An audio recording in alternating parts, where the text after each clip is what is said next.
Hallucinogenic drugs, hypnosis, electric shocks to the brain. Stop it, please, I beg you! Some of the methods used in secret CIA mind control experiments. There are many theories as to what The Shining is really about, from the faking of the moon landing to Native American genocide and the Holocaust. Now, if he did fake the Apollo moon landing, then he probably has really deep connections into the intelligence world. Why are there these gigantic continuity errors in this movie? The occulted meaning has to be comprehensible. It's just hidden usually in a very systematic way so that it could be understood by someone coming along later on who knows what the real meaning is supposed to be. We believe that there's something even more sinister lurking beneath the surface of this masterful film. So Lookout Mountain Hotel looked a lot like the Overlook Hotel. You realise that there's no such thing as coincidences like that. As Lookout Mountain Studios, ran by the Air Force. That told the story of nuclear weapons testing by the United States. Of the Army, Navy, and Air Force, the Air Force was known to be the most excited, the most turned on by MKUltra and its prospects.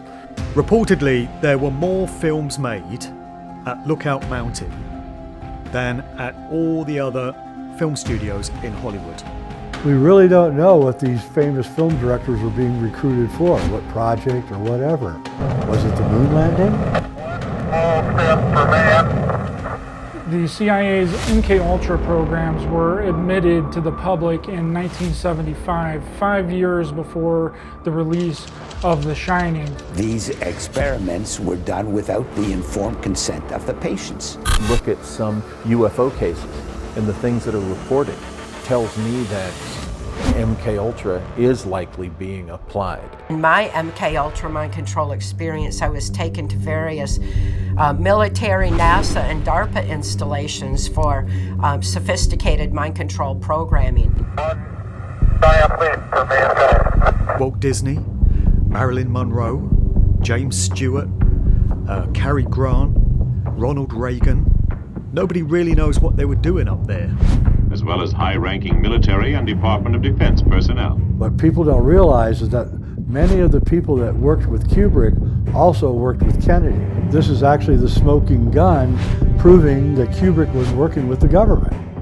These were all CIA-sponsored experiments. I said, I'm not gonna hurt you. I'm just gonna bash your brains.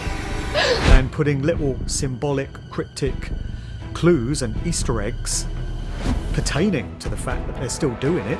These clues include a hidden swastika in the background of the gold room.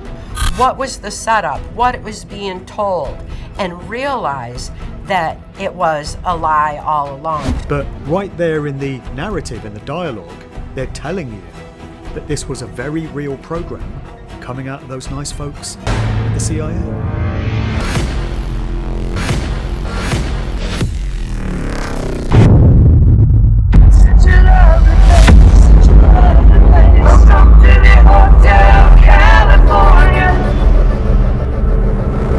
Here's Johnny!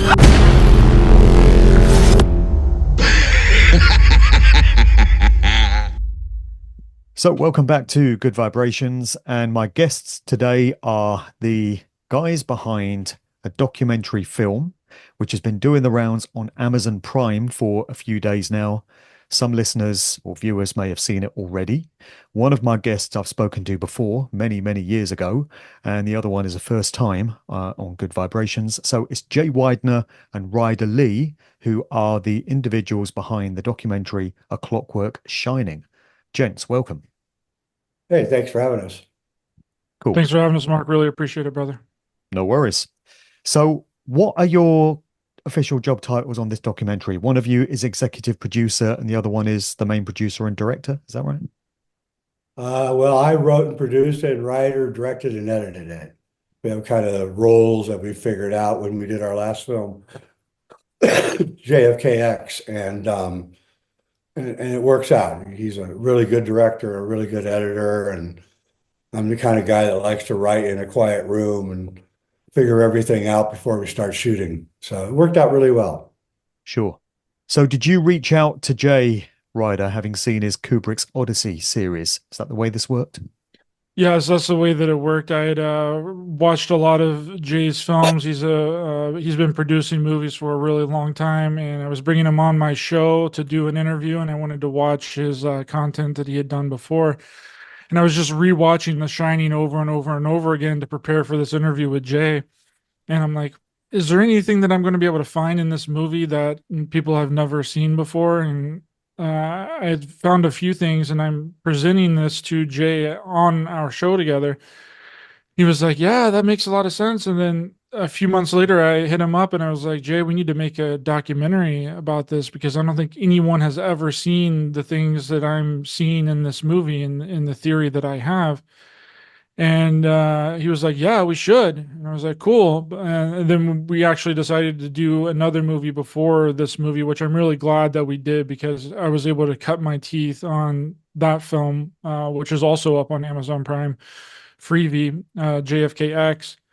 And that's kind of how it went. And I'm really happy that we did that first film before this one because this one is really a passion project. And it's, there's been several people that have watched this so far and they're kind of mind blown by how much information is in it. And Mark, you've seen it so far. What did you think of it? Did you like it? Well, you're in it, right? Yeah, right. Yeah, it's amazing. It's I really love the final cut, and as you say, there's so much information in it. And what people are going to find interesting is that there's information that's never previously been presented. So I would say, maybe you agree with me, that Stanley Kubrick is the most analyzed film director in movie history. And I would say that of his films, The Shining is the most analyzed film. So you can go on YouTube and you could be there for hours just trawling through all these videos that people have uploaded with what they consider to be their decode of what's in The Shining. And it's just incredible that over 4 decades on, there's still information that's never been presented before, which appears to be lurking beneath the surface narrative. So that's what your film is all about. And you believe that you've found a narrative that nobody else has commented on before. I loved your line in it, Ryder, where you say, The Shining is considered one of the greatest horror movies of all time, but is it really a horror movie? And I think that's the key to what you consider to be the decode that you've taken away from this. Yeah, and I would like to get Jay's opinion on this as well, because I 100%, I think that he would agree with me in this statement and saying that if The Shining was released today, in today's time, it would not be considered a horror film. It would be more of a psychological thriller because really nothing happens in this entire movie until the last 30 minutes of the movie. One person dies in the entire film. That's it. Yeah. Yeah, I was thinking about that the other day. So Kubrick's got this horror movie that he's making, and he realizes after reading the book that nobody dies in the book. And so he had to solve that problem. I think he solved it by having Halloran being killed. But you think about it, Jack doesn't kill anybody in the book The Shining. It's weird. Yeah, it's one of those movies that's kind of like, what is really going on here? And I think that's been the whole thing about this movie since the very beginning. People are just puzzled by all of the continuity errors that's in the movie, which we point out all of the ones that I know about within the movie A Clockwork Shining. There's several of them, and people have been, kind of racking their brain like, why are there so many continuity errors in this movie? Because Stanley Kubrick is a perfectionist. He made sure that everything was right, and this movie has probably the most continuity errors out of any movie ever. And there's several of them: the sticker disappearing on Danny's door, the carpet changing in the hallway when Danny stands up before he goes into room 237, the chair disappearing behind Jack, light switches that will just disappear in one shot and then later on they'll be there, or vice versa. And one of the ones that I kind of forgot about, which is really interesting, is because the external shots of the hotel and the Overlook Hotel within The Shining some of them were shot at Timberline Lodge in Oregon. And those first establishing shots of the hotel, you don't see a maze in the background. There's not a maze in behind the hotel, but then later on there is a maze. So it's like all these things are happening, and we don't really precisely say in this movie, this documentary that we made, why these, the continuity errors are there, but we kind of give you a reason throughout the movie that they're there, that you kind of have to put two and two together. And it's more like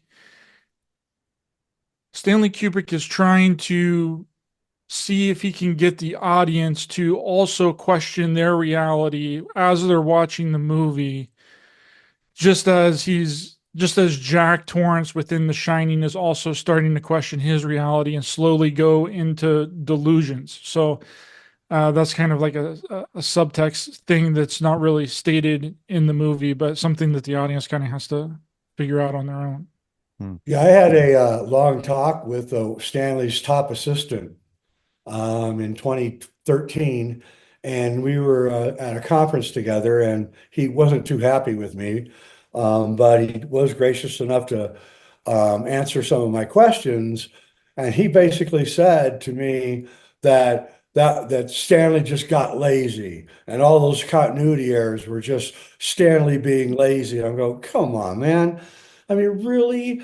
And he really was saying that, and I couldn't believe it. He was also the one that told me that is because Stanley had him go look at all these hotels around America and take pictures and send them back to Stanley. And when he got to the Timberline Hotel, because he didn't know what he was looking for, only Stanley knew what he was looking for. When he got to the Timberline Hotel and sent the Polaroids back, Stanley immediately called him up and said, "That's it, you're done, come home." So as soon as he saw the Timberline Hotel, he knew he had his hotel. And as we pointed out in the movie, the Timberline Hotel looks a lot like the Lookout Mountain Hotel that was there before the Lookout Mountain Studios were put in Laurel Canyon. Right.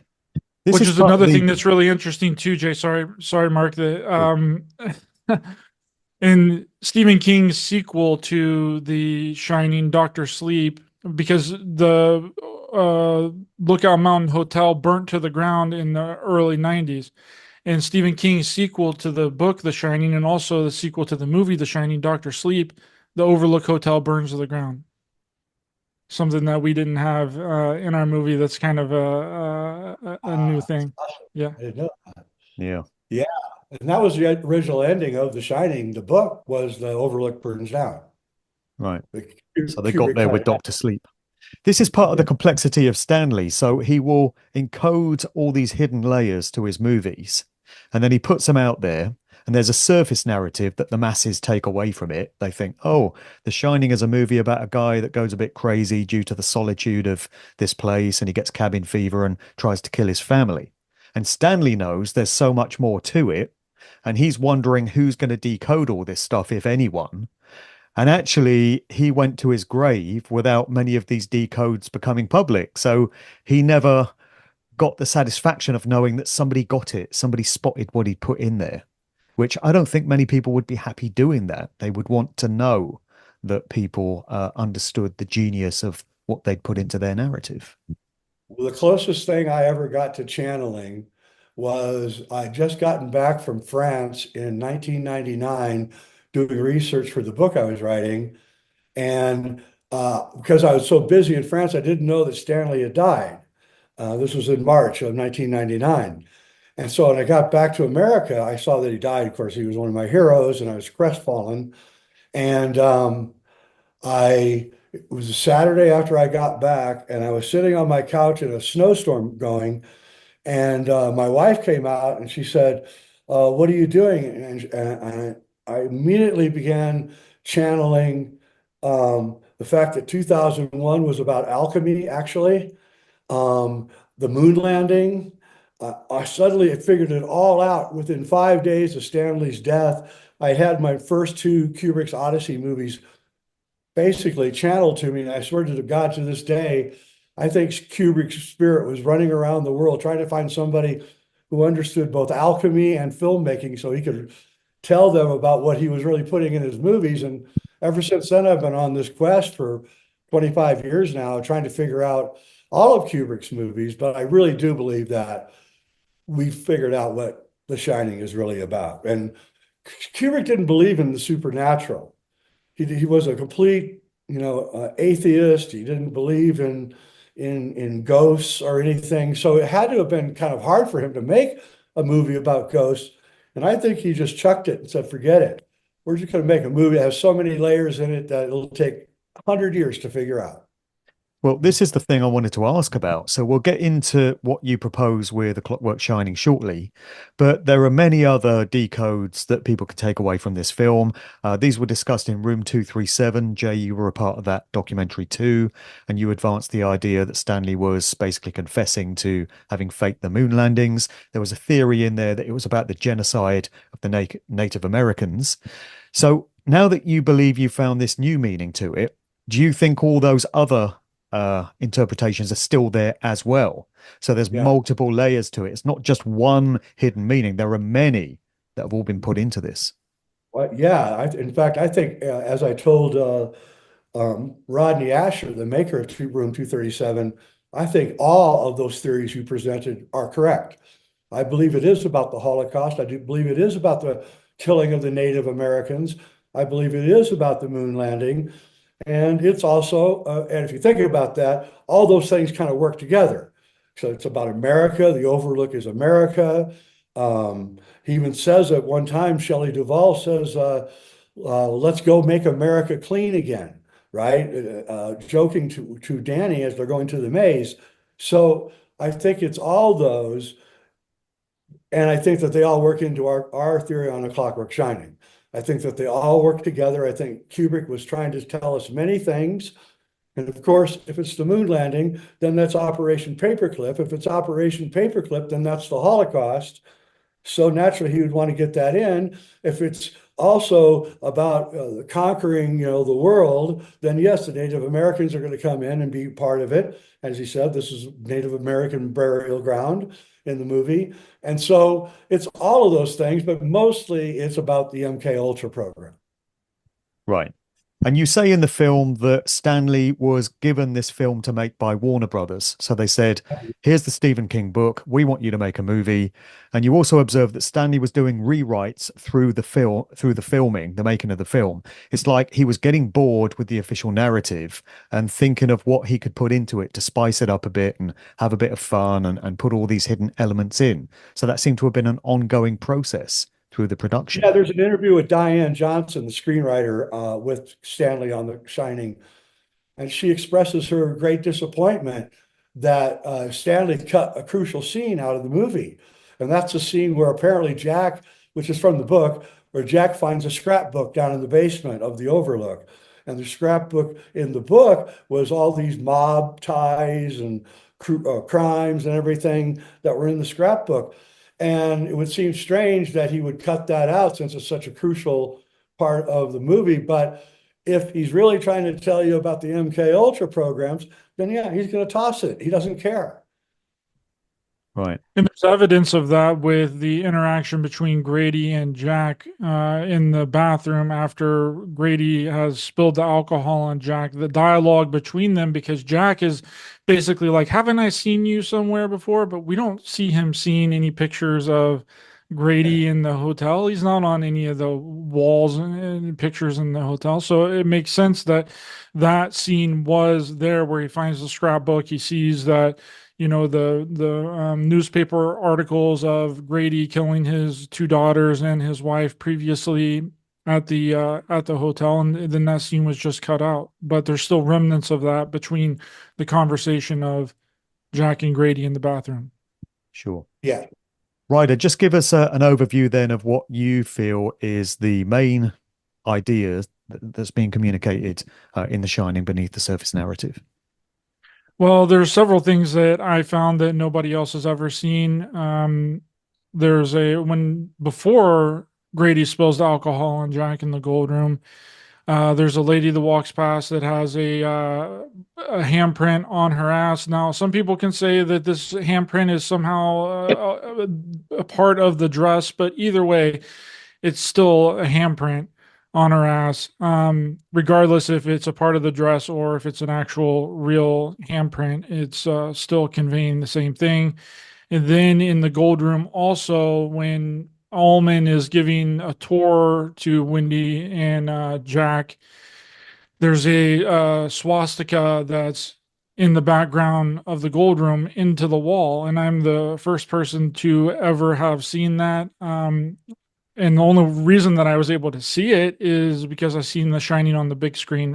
One of the theaters near me last year during Halloween was showing The Shining, doing a reshowing of The Shining, and I went and seen it on the big screen, and I was like, holy shit. I immediately called Jay after that. I was like, there's a swastika in the background of the gold room, which really ties in with, Project Paperclip, this, and what other people have seen that have pointed out at the end of the movie when the picture on the wall fades to the faraway picture fades to a close-up picture of Jack for a split second. You can see a Hitler mustache on Jack's face. That's not something that we've seen. That's something that other people have pointed out through in the movie, but it all ties together. And then you have the first time that we meet Wendy and Danny in the movie. Wendy is reading the book by J.D. Salinger, Catcher in the Rye, which I don't think very many people have pointed out, and many have theorized and put together that Catcher in the Rye is a MK Ultra Manchurian Candidate style trigger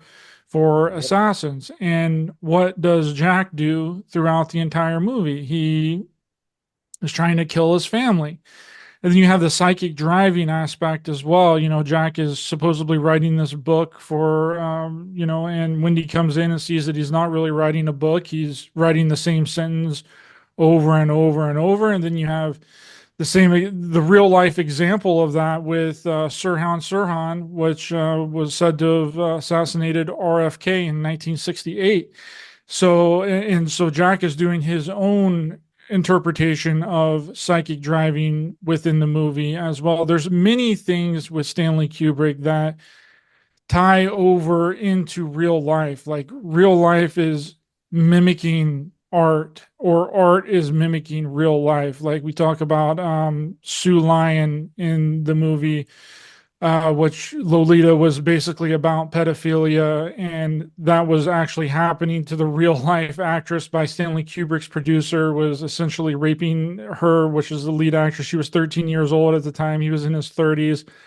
Then you have like Shelley Duvall, it's the same thing. And then with the Clockwork Orange, even in the UK and in some other countries, like crime was getting really out of hand. There was murders that was attributed to people watching a Clockwork Orange, which then it was banned. So there's so many things with Stanley Kubrick that tie over into real life scenarios that is really mind-blowing to me. It's like, it's either reality imitating art or art imitating reality. Right. The writer Robert Temple is my good friend. He was hanging out with Stanley on the set of 2001: A Space Odyssey when he was a young man, and he told me that he went over to Stanley's house, and Stanley had this big, huge library, and he said he was obsessed with Nazi memorabilia. It was all over his whole place. He was collecting it. He was reading Nazi scientific papers. He told his screenwriter, who wrote the screenplay with him on Eyes Wide Shut, he wrote a book called Eyes Wide Open about his time with Stanley. And he said that Stanley would look at him, and he was Jewish, by the way, and so was Stanley. And Stanley would look at him and say, Hitler never said one thing that wasn't true, right? And it caused a big scandal, believe me, when this book came out, because he was essentially saying that Stanley was like favored the Nazis. So I have two sources that say that Stanley was obsessed with the Germans. And then when Ryder found the swastika on the wall in the gold room, I was like, yep, doesn't surprise me one bit. Right. So we're talking about MK Ultra coming out of those nice folks at the CIA. And a big part of what they were doing in those experiments involved LSD. And that's a big part of the narrative of The Shining, according to how you've decoded it. And it's the key to so much. So, Ryder, you've made the comment that there are no ghosts in this film. People think it's a horror movie, but there are no ghosts.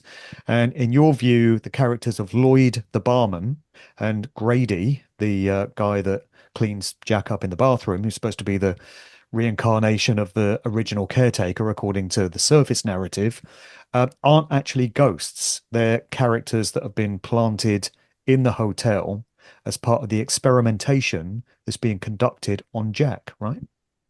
Absolutely. Have you seen the movie Shutter Island with Leonardo DiCaprio? Yeah. Where they basically, it's about this detective that's going to the psychiatric hospital to investigate a murder. And at the end of the movie, spoiler alert for Shutter Island, I'm sure people have already seen it. If you haven't seen it, it's a fantastic movie. But at the end, it turns out that all these people are like LARPing.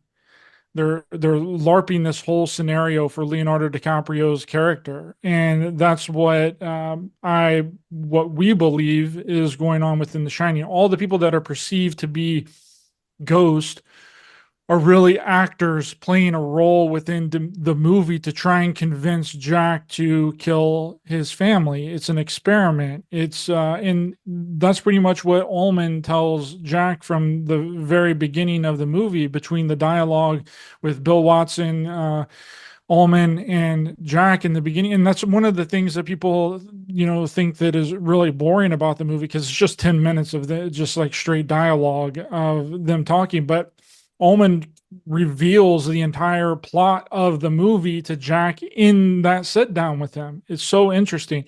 And I don't think very many people actually, look at that and analyze that part, but pretty much Ullman is like, hey, this isn't a physically demanding job. This is a psychological job. And then later on, when Wendy has confronted Jack after he's getting his psychic driving, he becomes triggered and he decides to do violence against against Wendy and his family.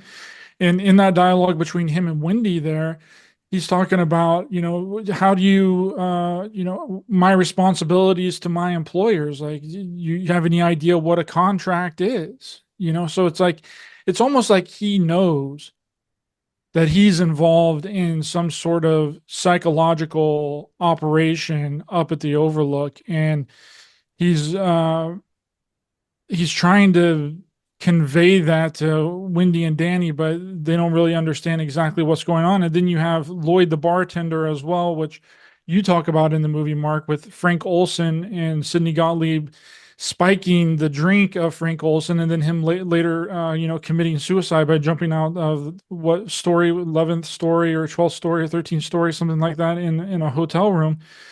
And the CIA has been known to spike, alcoholic drinks or any kind of drinks with some sort of hallucinogenic substance. And it's one thing to knowingly take some kind of hallucinogenic, because then you're going to expect to feel the effects of that hallucinogenic. You're going to expect to feel that mind change within you.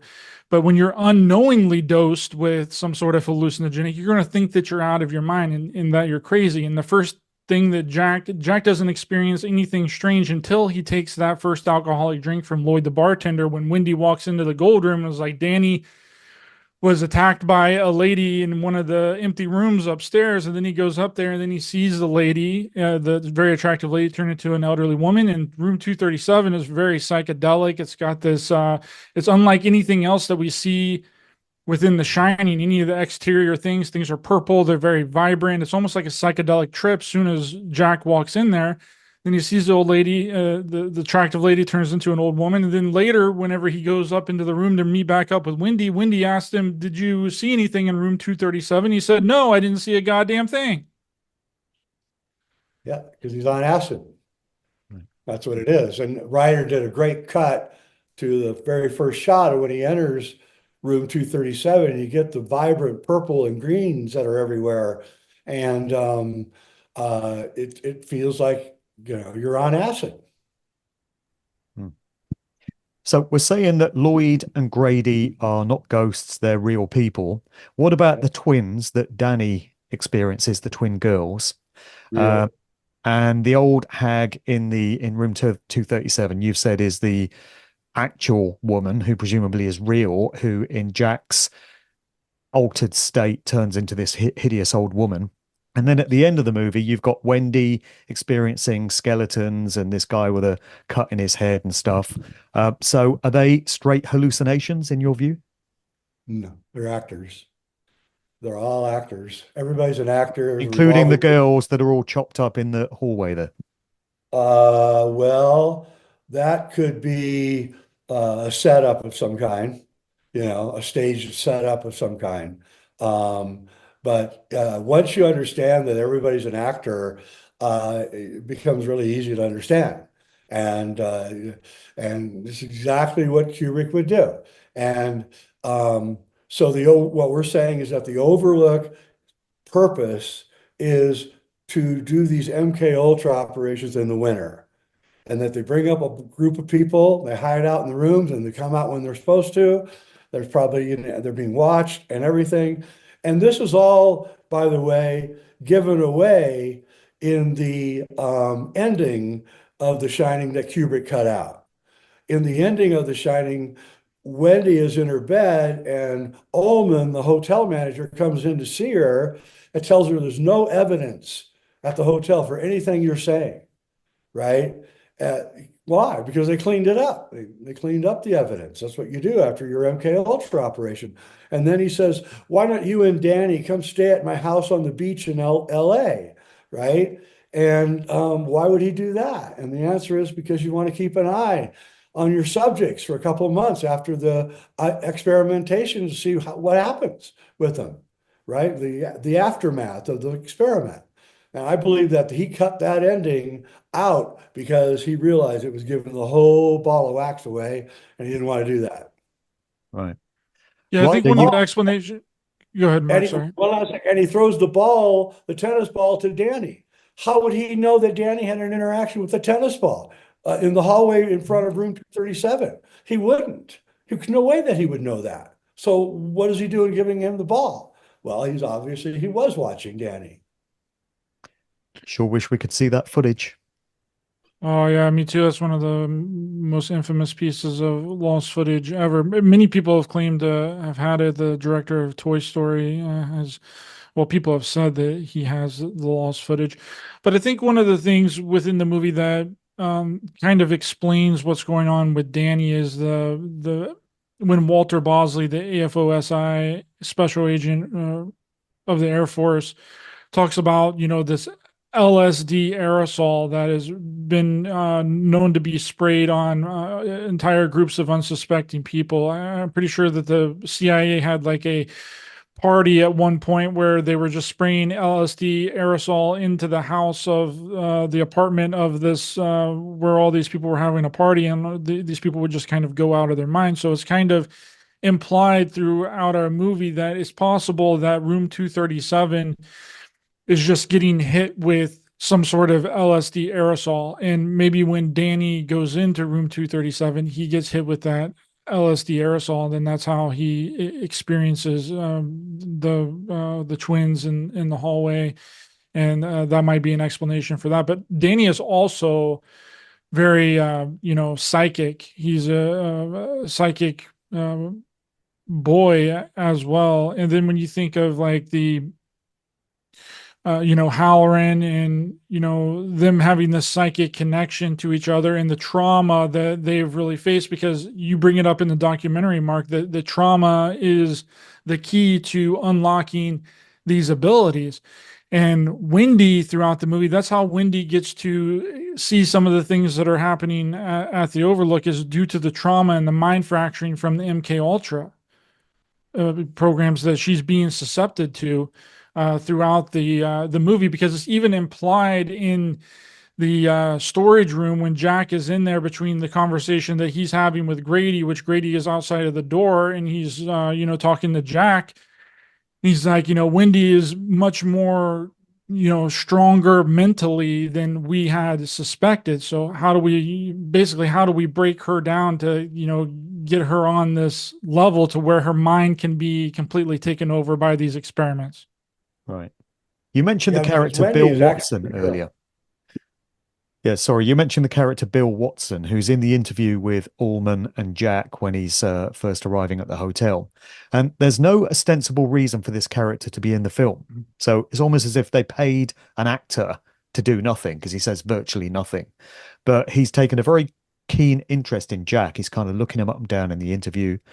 And I don't think this made the final cut of your film, but I think your view is that he's a man from the CIA and he's there to assess Jack's suitability for this experiment. That's what's implied there. Yep, that's exactly right. And he's probably the people from Denver, one of the people from Denver that they keep referring to. Exactly. Which is interesting because a lot of people don't realize that the CIA has always had a operation command center in Denver. Yes, they're in Langley, Virginia, but they also have one in Denver, and it's been there. It's actually becoming their main office. They're moving from Langley to Denver right now. They've been doing it for like 5 years. So somehow Kubrick knew all this. Creepy ass airport in Denver as well. Yes, it is. Yes, it is. Yeah, I originally wanted to put some things in there about Bill Watson and his likeness to Sidney Gottlieb because they look very similar. But the issue that I kind of ran into was that there's very few photos of Sidney Gottlieb. You can hardly find any of him, like one or two. The two that I have in there whenever you're talking about Frank Olson, Mark, is one of the only two that you can really find. There's very little footage of him. The only footage that I could find of him was after he was playing tennis or something outside, and then he was trying to get back into the building and he was kind of covering his head.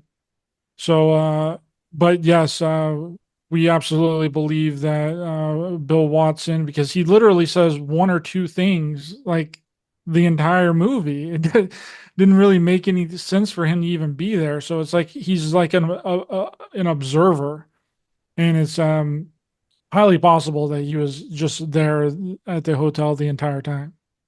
Yeah, the actor is actually one of Kubrick's best friends. So he grew up with him.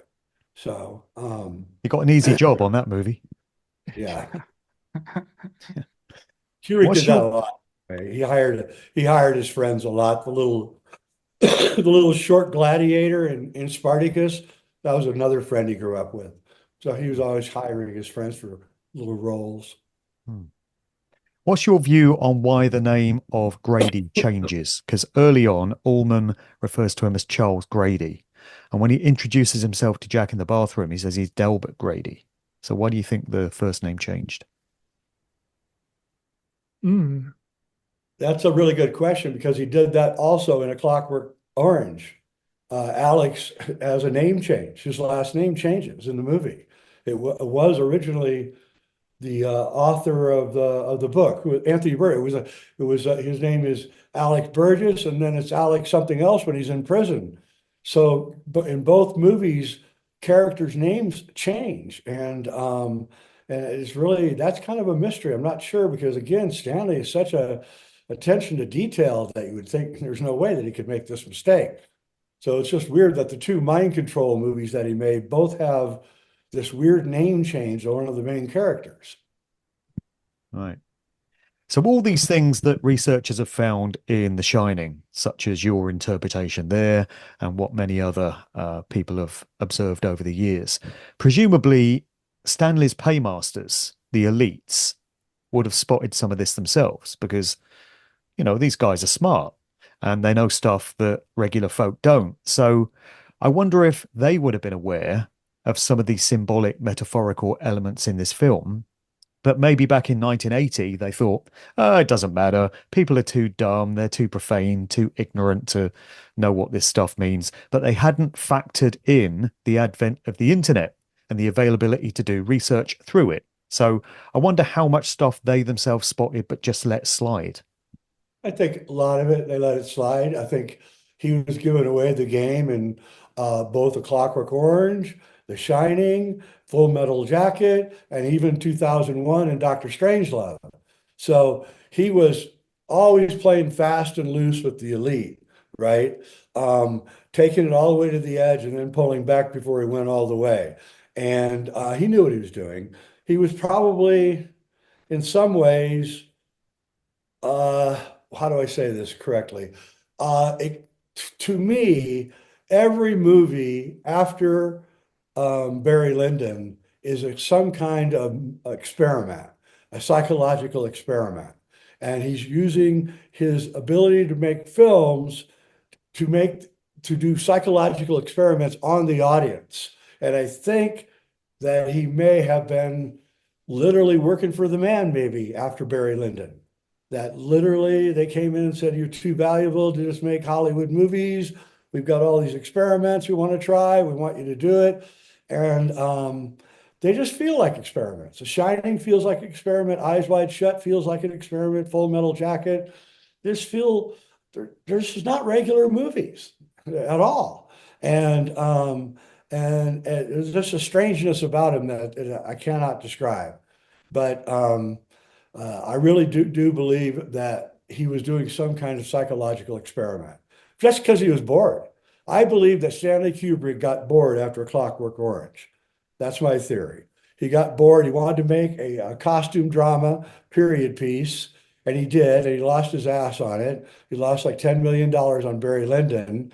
And so then he was at his wit's end as what to do, and he was studying the MK Ultra things that had been announced in 1975.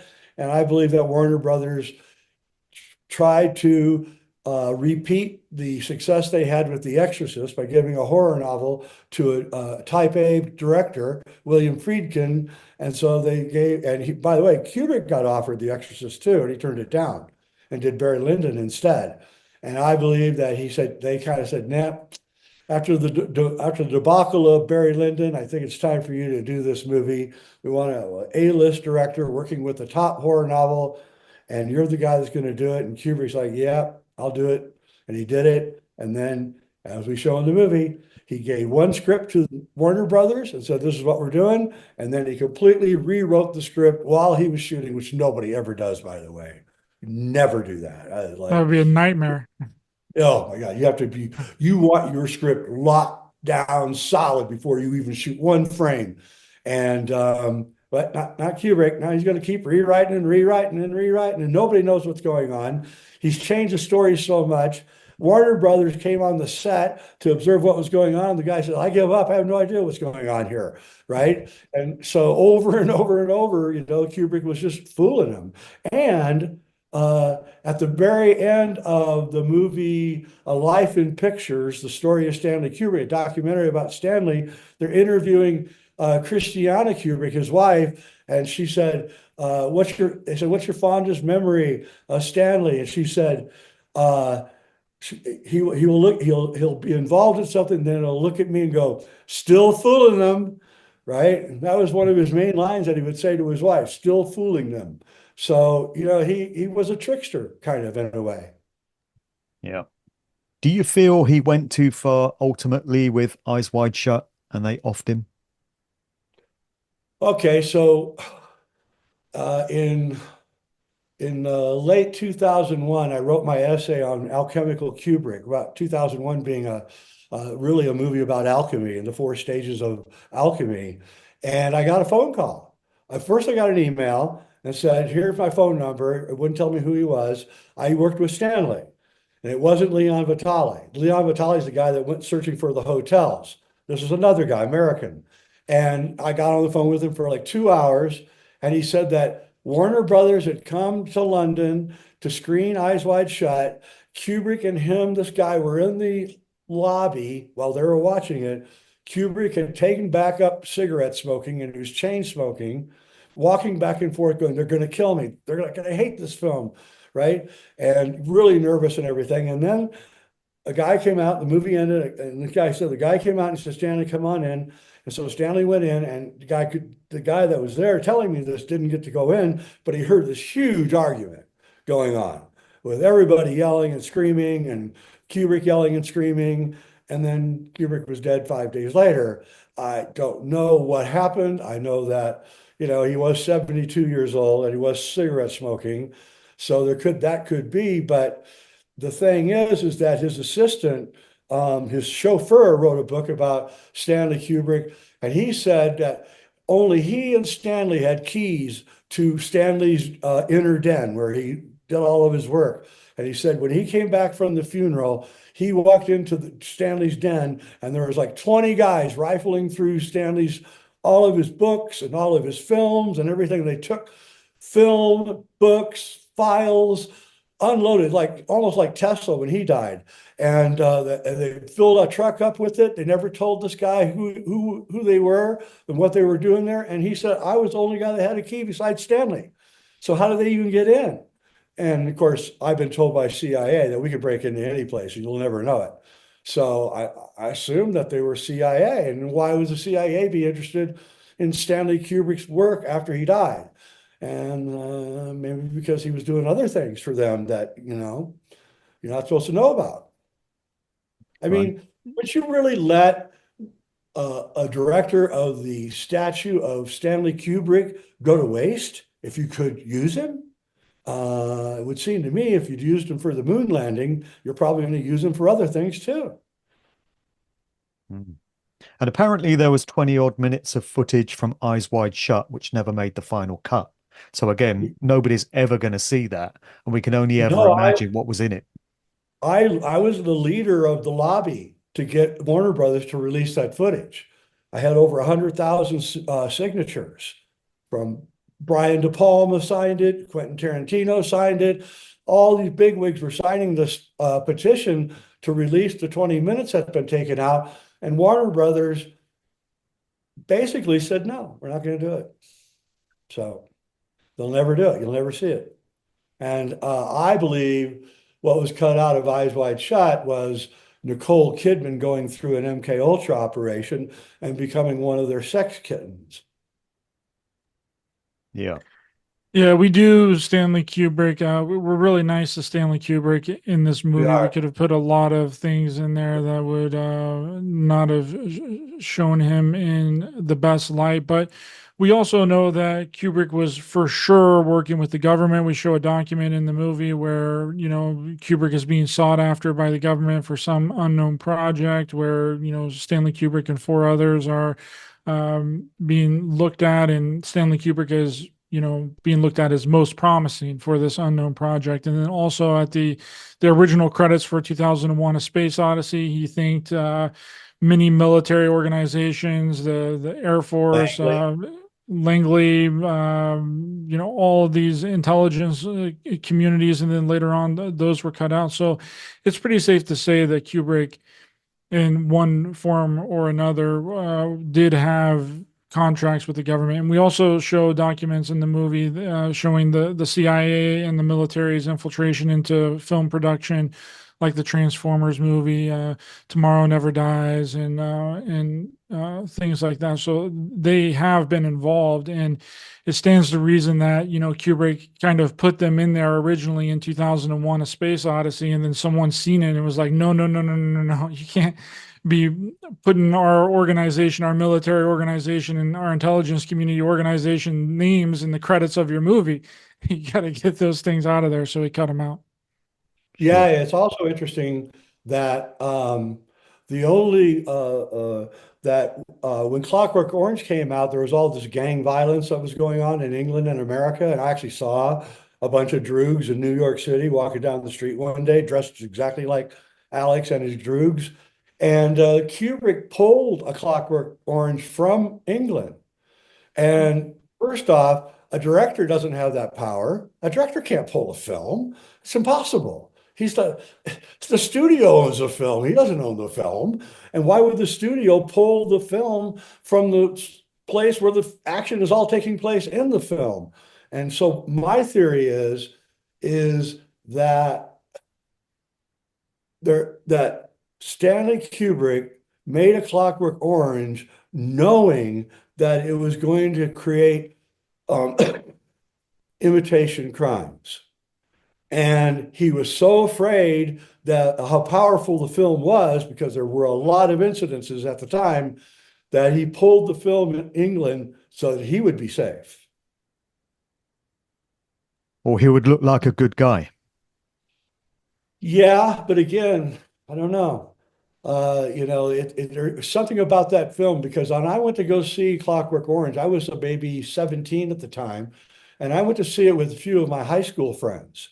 And we were all just straight students and, we liked movies, but we weren't like criminals or anything. But after we saw A Clockwork Orange, two of the four of my friends turned into criminals, started going out and doing violence and robbing people and got arrested. And I always thought, ever since, was it Clockwork Orange that triggered these guys? What was it? And I'm not alone. A lot of people have noticed that the first time viewers of A Clockwork Orange, males mostly, tend to become kind of adoring Alex and his actions. Because you got to Leading to know, the here's the thing about Clockwork Orange. You like Alex. Stanley Kubrick took a psychopath and made him likable. And that is almost an impossible chore, right? To do that. And he did it. And so you're cheering on Alex doing terrible things to people.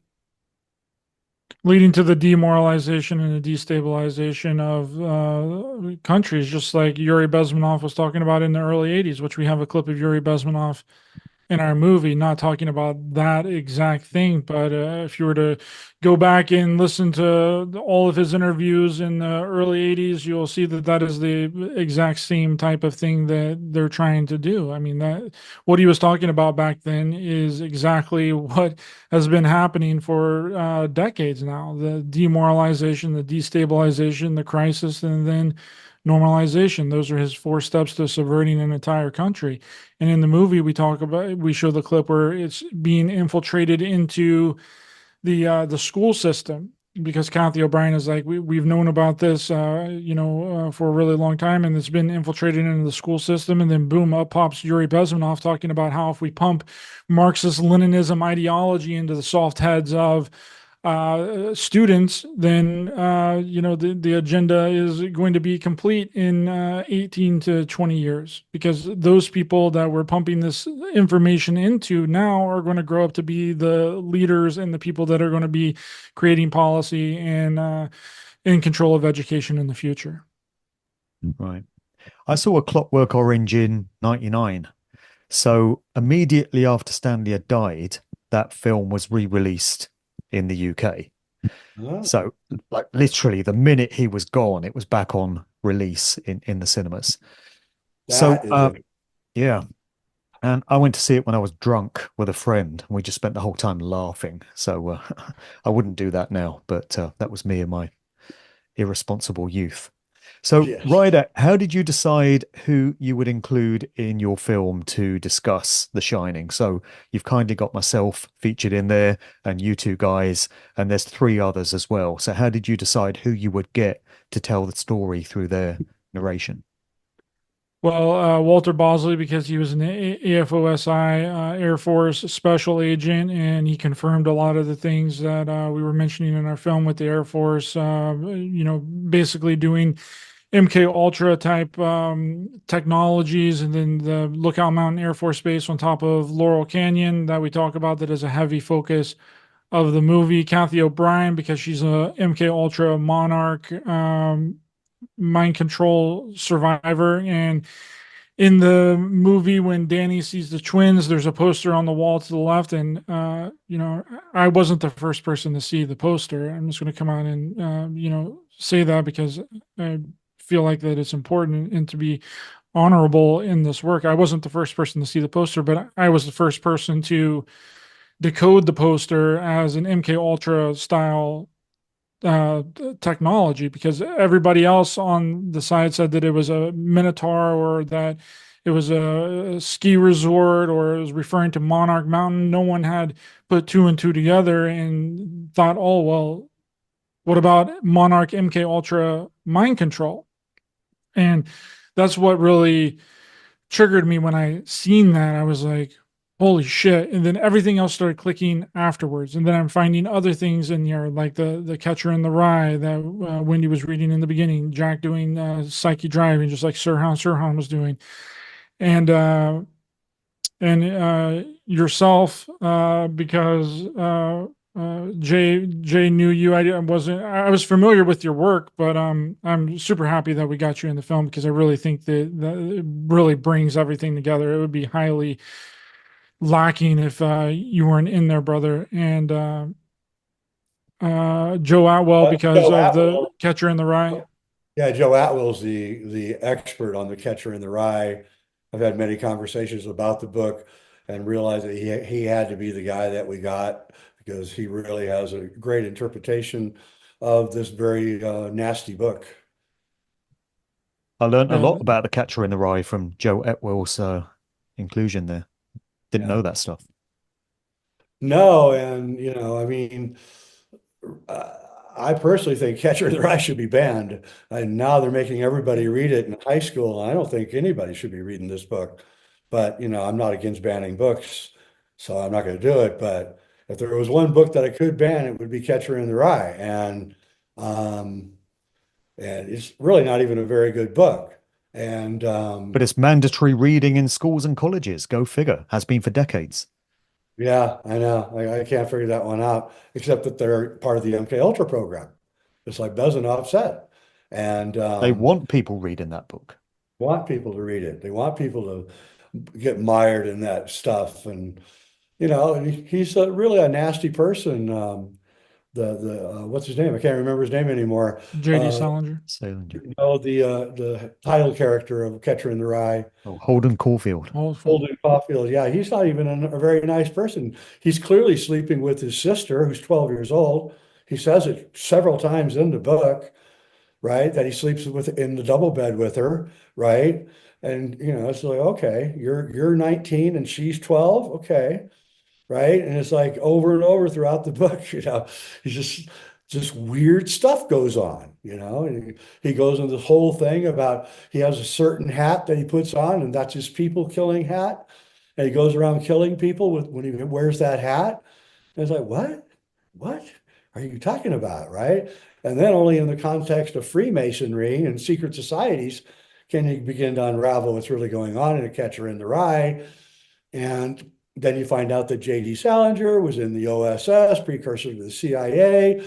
He was in Germany at the end of World War II, probably debriefing the Nazi scientists for Operation Paperclip.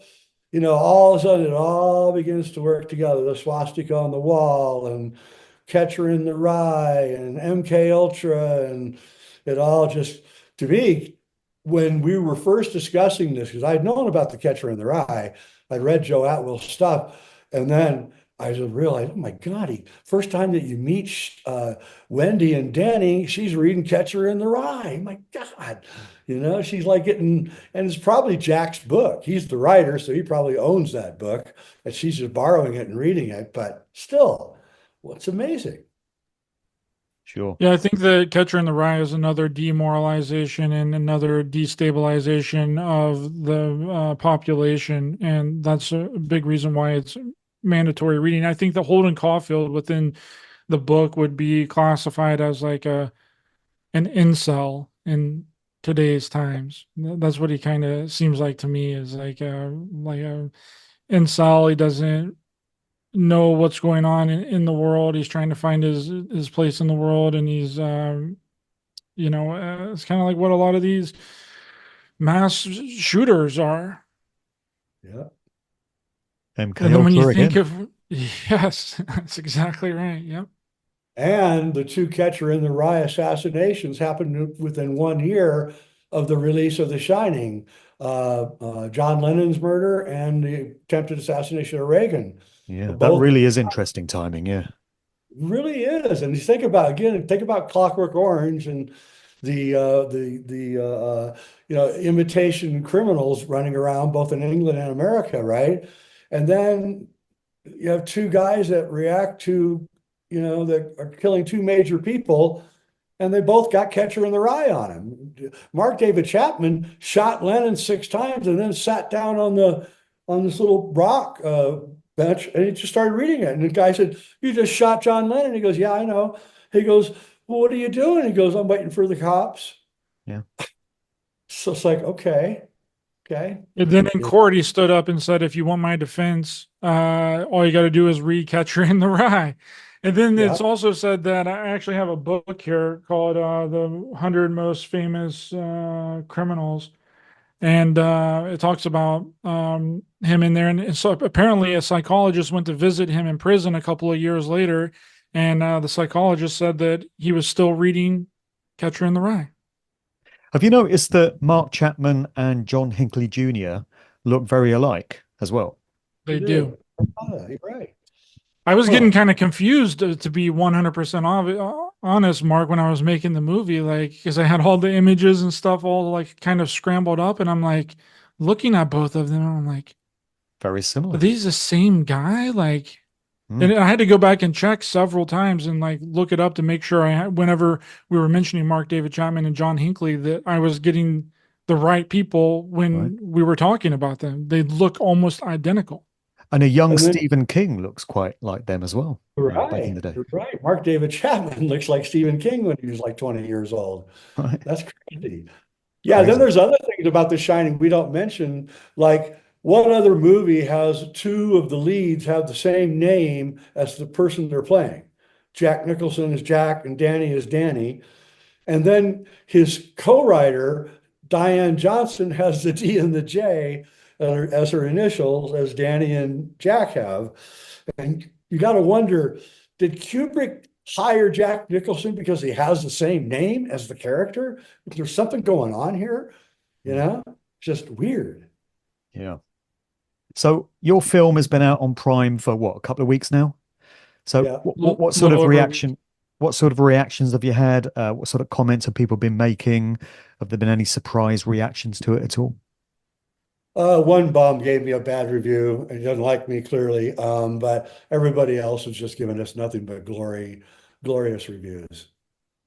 Yeah, it's been overwhelmingly positive, and I think people are shocked because they are expecting a movie about Stanley Kubrick and The Shining, which is the main focus of the movie, but it really ties in so many other things, which is a big nod to having you, Mark, in the documentary. It's not only about Stanley Kubrick and The Shining, but it's about the music industry of the 60s. It's about the film industry. It's about MK Ultra. It's about the military. It's about all these different topics that are all wrapped up into this movie. And I think that is really shocking for a lot of people, because some people, they know a little bit about some of the topics that we cover in there, but the way that we present it is, because I've had several people that have hit me up and they've been like, I've been what would be considered awake for like 10 years, and I'm still shocked by watching your documentary. So it's really a testament to the people that are in the documentary and the information that we present. Yeah, you did a great job with it. Is it ever going to be available on DVD, or is it exclusive to Prime, like ongoing? Well, supposedly our distributor is going to put it out on DVD. I don't know that they were going to do JFKX and they never did it. So I'm going to really press this one to have it out on DVD because I want permanent film, and you can't get that on streaming. So the other thing I'll say before we go here is that I had a private showing here in my town with about 10 people who went to see it, and then I had follow-up conversations after they saw it, and they were all shook up. Every one of them was shook up. They were all, oh my God. And then I think what we really did, which the most subversive thing we did, is we used a pop culture icon, Stanley Kubrick's masterpiece, The Shining, to reveal the truth about the MK Ultra programs. So people are going to go to see, thinking they're going to see one movie, and they're actually going to come and get the normie kicked out of them. Stanley style. Stanley style. Yeah. I kind of knew where you were going with it when I filmed my parts, but I didn't know how it was all going to come together. So when I saw it with all the other contributors as well, I was also blown away. I was like, well, now I see the completion of what you thought you'd uncovered with this film. So it really all comes together in a mind-blowing way. Thank you. Yeah, that's one of the things that that even shocked me when I was watching the movie, because I watched it so many times, and I'm sitting there thinking, I'm like, holy shit, this is the reason why people can be as amazing at whatever it is that they do, and they'll never really get anywhere. That's another one of the realizations from this movie, too. Like, you can be the best singer in the world, you can be the best freaking podcaster in the world, you can be the best musician, the best guitar player, but if you don't have the right connections and the right people behind you, your family isn't involved in the right things, you're not going to make it. And that's a really big realization, and one that hit me really hard while I was making the movie. I was like, oh shit, this is the reason, this is why. So it's I really hope people go out and support it, because it's 100% independent. We put this thing together all on our own, and we know that Hollywood is slowly dying. It's been dead for a while now, and this is the new thing, is independent filmmakers. And I hope people, you can get it on, you should be able to get it in the UK and in the United States.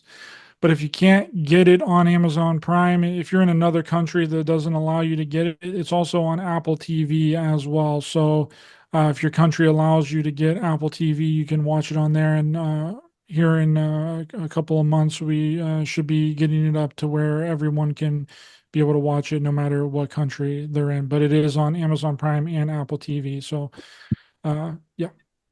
Were you surprised that Amazon took it? Because we're not talking normie material here. We're talking, some pretty controversial stuff. I was not.